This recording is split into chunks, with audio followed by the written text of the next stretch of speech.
खा लड़ते हैं बच्चे ही। Hello friends, welcome back to my channel. स्वागत है आप सबका मेरे चैनल में। और आज काफ़ी दिनों बाद वीडियो बना रही हूँ। तबीयत सब ठीक है, क्योंकि ऐसा होता है ना, कुछ लोग सोचते हैं कि शायद तबीयत ख़राब हो रही है। नहीं, बिल्कुल ठीक हूँ, ऐसा कुछ भी नहीं है।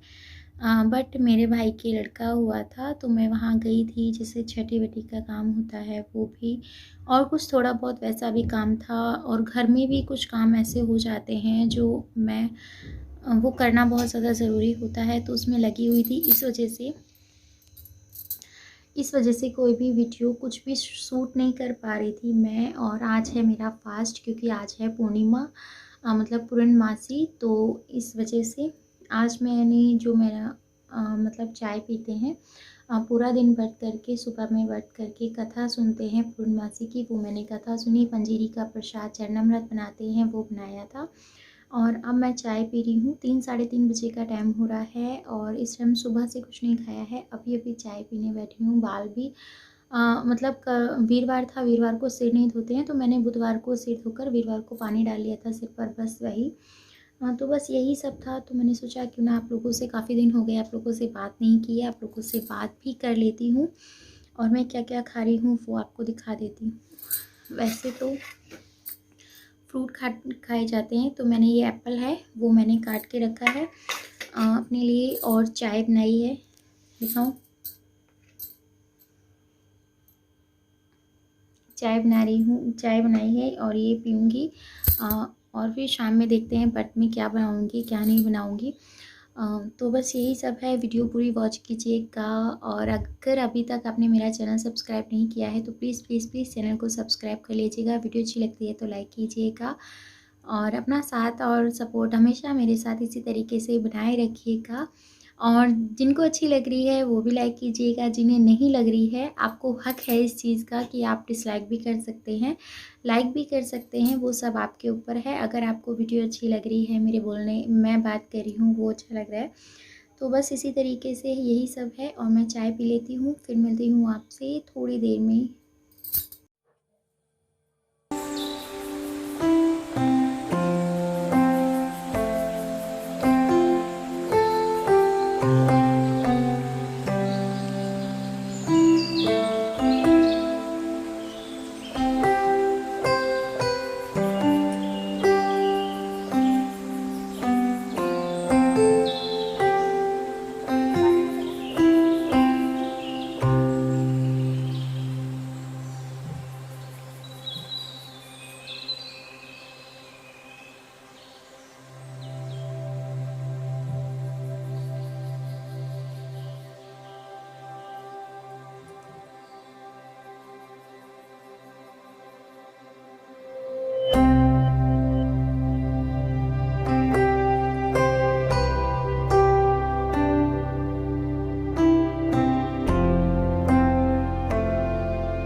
मैं गई थी अपने पीहर, तो वहाँ पर मतलब मेरी भाभी के लड़का हुआ था तो उसकी छठी में गई थी।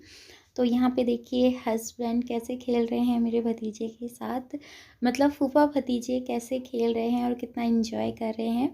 ये देखिए, इसको इस तरीके से गुदगुदी कर रहे थे, बिल्कुल हल्का हल्का सा, और ये कह रहा था फिर से करो। ये देखो, ये देखो, ऐसे करते हैं ना बच्चे, कितने अच्छे लगते हैं जब इस तरीके से करते हैं।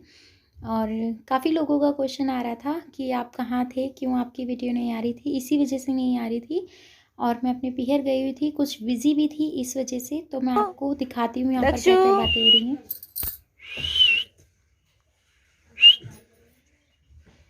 दक्षु हाथ इधर कहाँ घुसा लेगा इन्हें। देख दक्षु कौन है यहाँ पे बेटी।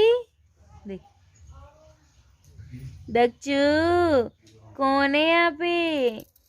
किच किच बात करे फूफा जी, एची करके दक्षु से।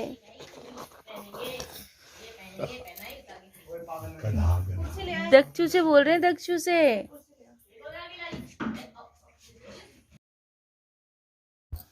यहाँ पर बना रही हूँ मैं खोआ। तो इसको मैंने 2 किलो दूध लिया है। इसको औटाते औटाते मतलब दूध को खौलाते खौलाते इतना गाढ़ा हो चुका है दूध, और इसको कंटिन्यू मैं इसी तरीके से हिला रही हूँ। बच्चे कह रहे थे और हस्बैंड का भी मन था कि खोए वाले लड्डू बनाने हैं, तो मैंने सोचा पहले खोआ बना लेते हैं, तभी तो लड्डू बनेंगे ना। तो इस तरीके से दूध को मैंने गाढ़ा कर लिया है और खोए की क्वांटिटी में आने लगा है। शायद कोई आया, 1 सेकेंड। तो इसको इस तरीके से गाढ़ा कर लिया है और थोड़ा सा और इसको थिक करेंगे हम, क्योंकि हमारा जो खोआ है बहुत अच्छा खोआ निकला है और दानेदार खोआ निकला है। खोया निकालने के लिए मैं फुल क्रीम दूध का यूज़ करती हूँ। तो ये देख लीजिए कितने सारे दाने आ रहे हैं, और इसी के अंदर आपको बर्फ़ी बनानी है तो आप इसके अंदर शुगर डाल सकते हैं, मतलब शक्कर डाल सकते हैं। और इसको इसी तरीके से हिलाकर प्लेट में घी लगाकर और इसको प्लेट में लगा दीजिए। बर्फ़ी कट कर लीजिए। आपकी खोए वाली बर्फ़ी बनके बिल्कुल रेडी है।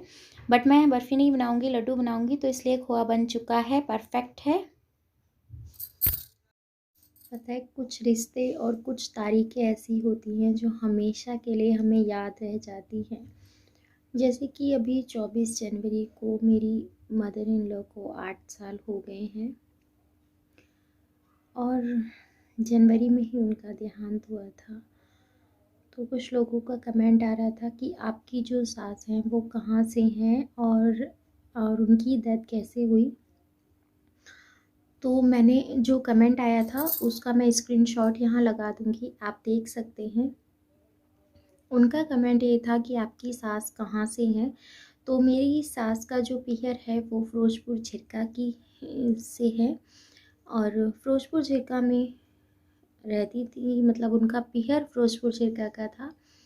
और उनका जो देहांत हुआ, उनको कैंसर था, ट्यूमर था, उनके सिर में ट्यूमर था। तो जिस वजह से सुबह में मॉर्निंग में उनकी तबीयत ख़राब हुई, उन्हें फ़ीवर हुआ। फिर हम सब ने थोड़ा बहुत ब्लड टेस्ट होता है वो सब कराया, और हमारे घर के ही आप कह सकते हैं, हमारे चाचा ससुर हैं, उन्होंने मतलब उनका खून लेकर बताया कि उनकी रिपोर्ट आई कि उनके खून में इन्फेक्शन है। तो यही सब था। और फिर उसके बाद अचानक उनकी तबीयत धीरे धीरे ख़राब होती रही। 3 साढ़े 3 बजे तक की टाइम की बात है। तो मैं उस टाइम नाच बना रही थी, गेहूँ जिसे आप कहते हैं। 8 साल पहले, बहुत लंबा टाइम हो चुका है। तो मैं गेहूँ बना रही थी। मेरी जो बहन है उनका लड़का था, 1 महीने का, 1.25 महीने का लड़का था उनका, तो वो छोटा ही था। वो अपने लाला को खिला रही थी और मुझे आवाज़ लगाई कि रानी, मम्मी की तबीयत बहुत ज़्यादा ख़राब हो रही है, आप एक बार आके नीचे देख लो। फिर मैं नीचे गई, देखा जाकर तो मम्मी मतलब बोल रही थी, बात कर रही थी, तब तक बिल्कुल ठीक थी। ऐसा कुछ नहीं लग रहा था, ऐसा लग रहा था फ़ीवर हुआ है और सिर में पेन बता रही है। कई बार ऐसा होता है, हमें बुखार होता है तो सिर में पेन हो ही जाता है। तो बस वही सब वो बता रही थी। फिर हम लोगों ने टैबलेट दी उनको, उस टैबलेट से कुछ भी आराम नहीं पड़ा। फिर मैंने आइडेक्स होती है उससे मालिश की उनके सिर की। इस साइड में उनका पेन हो रहा था बहुत ज़्यादा, तो मैंने उस टाइम पर मैं ही थी जो मैं उनके साथ थी, तो मैंने उनकी मालिश वालिश की। बस आखिरी टाइम में बस यही सब बोल रही थी वो कि चकला, बेलन, चिमटा, और जो हमारा लाला था, मेरे जेठ का जो लड़का था, उसके लिए बोल रही थी कि उसको ठंड लग जाएगी, उसको ध्यान से रखना। यही सब उनके आखिरी शब्द थे, इसके अलावा उन्होंने कुछ नहीं बोला।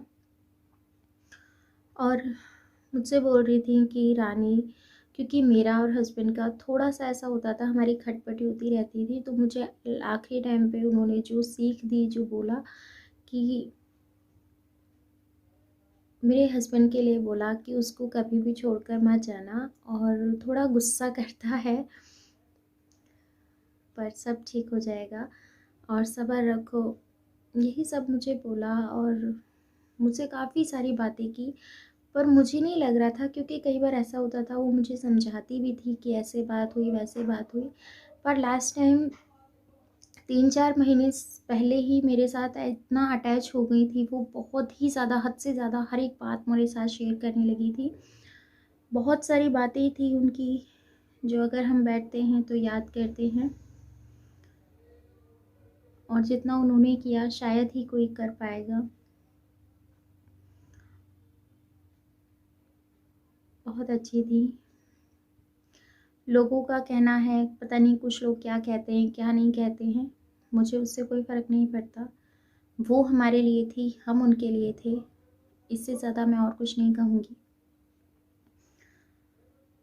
फिर उनको मेडिकल लेकर गए, हस्बैंड खुद चल कर गई।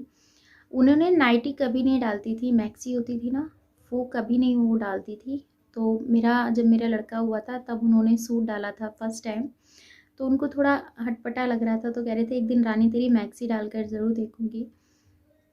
तो लास्ट टाइम मेरे पे मैक्सी थी पर्पल कलर की, बहुत अच्छी थी और जिसे मैं भी पहनती थी और मम्मी को बहुत पसंद थी। एट अ टाइम मेरे हाथ में वही मैक्सी आई और मैं वो लेकर गई उन्हें, क्योंकि उन्होंने पेटीकोट और ब्लाउज डाला हुआ था और कुछ नहीं था, ठंड ज़्यादा हो रही थी, तो साड़ी में सफ़र करना कंफर्टेबल नहीं होता है, इसलिए मैंने उनको गाउन पहना दी थी। हमें नहीं पता जो हम कहते हैं वो कब कहाँ सच होगा, कुछ नहीं पता। वो कहती थी रानी मैं एक दिन तेरी नाइटी ज़रूर डालूंगी। कभी नहीं सोचा था ऐसे डालेंगी और कभी लौट कर नहीं आएंगी। बहुत बुरी रात थी वो, याद भी नहीं करना चाहते हैं। तो यही सब था और मेरी सास का नाम फूलम था, मेरे ससुर का नाम दयानंद था।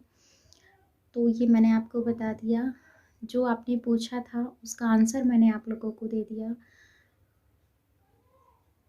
आज भी और आने वाले टाइम में जब तक हम हैं तब तक हमें उनकी कमी हमेशा महसूस होगी, और हर बच्चों को अपने माँ बाप की कमी महसूस होती है, चाहे वो सास हो या माँ हो।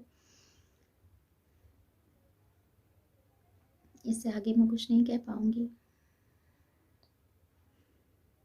सोचा था इस व्लॉग को काफ़ी लंबा बनाऊँगी और जो भी कुछ होगा वो सब आप लोगों के साथ शेयर करूँगी, पर सॉरी मम्मी की बात करके अब इस वीडियो को आगे नहीं बना पाऊँगी व्लॉग को। तो मैं इस वीडियो का यहीं करती हूँ एंड। मैं मिलूँगी आपसे अपनी नेक्स्ट वीडियो में। अपना और अपनी फैमिली का ख्याल रखिएगा, दुआओं में मुझे याद कीजिएगा। बाय बाय, खुश रहिए।